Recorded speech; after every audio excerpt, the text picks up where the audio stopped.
By the year 1700, Dublin had become the second largest city in the British Empire, surpassed only by London. Home to around 60,000 people at the dawn of the century, its population would surge to nearly 200,000 by 1800. This was a city built on extremes. Grand Georgian townhouses rose just streets away from some of the worst slums in Europe.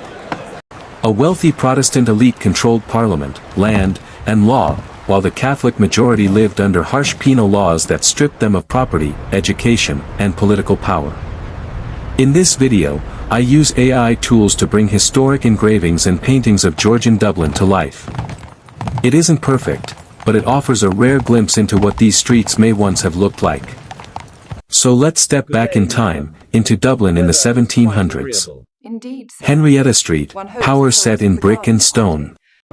I want to begin on Henrietta Street, because before researching this video, I had no idea just how important it was. Built during the 1720s and 1730s, Henrietta Street was Dublin's most prestigious address. The houses here were vast, designed on a palatial scale for the most powerful people in Ireland. Archbishops, Lord Chancellors, Speakers of the House of Commons, and senior army generals all lived along this single street.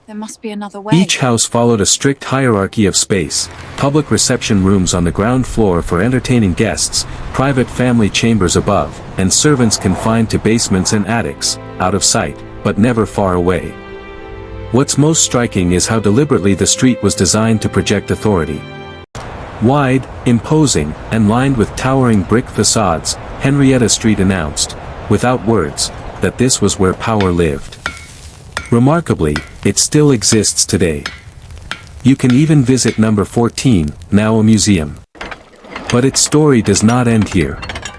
By 1900, these same grand houses had become overcrowded tenements, with more than 100 people crammed into a single building. For now, though, we remain in the 1700s, when Henrietta Street stood at the height of its glory.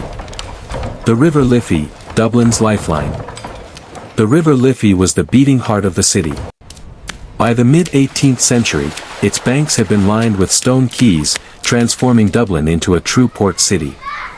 Merchant ships packed the river, exporting wool, linen, butter, and beef to Britain and beyond. In return came coal, wine, tobacco, and luxury goods for the city's elite. Ships could navigate as far upstream as Essex Bridge, where the old custom house once stood. The quays were constantly jammed, cranes unloading cargo, warehouses filling, laborers hauling goods through narrow streets thick with noise and mud. In 1781, construction began on a new custom house further downstream. Designed by James Gondon, it took 10 years to complete and cost over £200,000. The result was a vast neoclassical masterpiece crowned with a copper dome, a bold statement of Dublin's commercial ambition. Carved heads along the facade represent Ireland's 13 principal rivers. Above the main entrance, the only female figure is the Liffey herself. The custom house still stands today, one of Dublin's most recognizable landmarks. When it was built, however, this area lay almost beyond the city's edge, a powerful sign of just how fast Dublin was expanding. Dublin Castle, power and performance. At the center of British rule in Ireland stood Dublin Castle. Originally a medieval fortress, by the 1700s it had been reshaped into a Georgian palace. This was the seat of the Lord Lieutenant, the Crown's representative in Ireland. Laws were enforced here, taxes collected, and political authority concentrated behind thick stone walls. But the castle was also a stage. During Dublin's social season, it hosted masked balls, drawing rooms, and elaborate court functions. For a few months each year, the aristocracy flooded into the city, and Dublin glittered with wealth and ceremony. Yet beneath the elegance lay tension. The castle housed soldiers ready to suppress unrest, and in a city ruled by a Protestant minority over a Catholic majority, unrest was never far away. Standing in the courtyard today, it's hard to imagine the fear and pressure that once filled this space. These same stones witnessed lavish parties, political prisoners, and military force. Dublin Castle remains in use today, now serving the Irish government, its layered history impossible to separate from the story of Ireland itself. Life beyond the grand facades. Behind the elegance of Georgian Dublin lay a far harsher reality. Most of the city's population did not live in townhouses or formal squares. They lived in cramped lanes, cellars, and makeshift huts on the city's edges. Visitors regularly commented on the shocking contrast between wealth and poverty. Beggars crowded every street corner. In 1783, one newspaper described them as petitioning wretches, found everywhere in the city. Violence was part of daily life. Popular entertainments included cockfighting, bull-baiting, and public executions. Between 1780 and 1795, there were 242 hangings in Dublin alone. Robbery was common, some accounts even blamed soldiers for much of it. Disease spread rapidly in overcrowded areas. Clean water was scarce.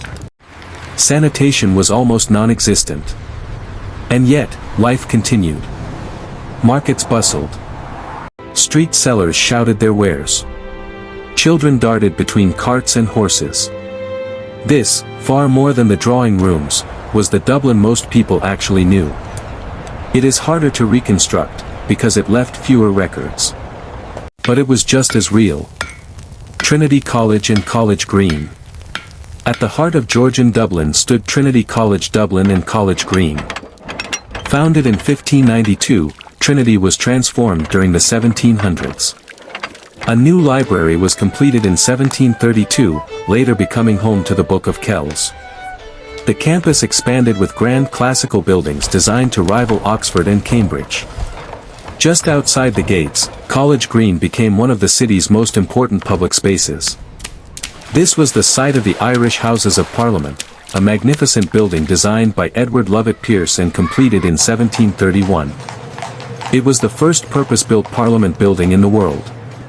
In 1800, the Act of Union dissolved the Irish Parliament. Political power left Dublin, and the building was sold to the Bank of Ireland, which still occupies it today. Walking through College Green now, you can still feel its former importance. The buildings remain, but the power that once defined them has long since moved elsewhere. The end of a golden age. Looking back at Georgian Dublin, it's impossible not to sense what was coming. The Act of Union would end the city's golden age. The wealthy would leave. Grand houses would decay into slums. And the deep divisions between rich and poor, Protestant and Catholic, would shape Ireland for centuries. But in the 1700s, none of that had happened yet. Dublin was a city of ambition and contradiction, elegant and brutal, wealthy and desperate, all at once. If there's another city or moment in history you'd like to see brought to life, let me know in the comments. I'd love to keep building this journey into the past with you.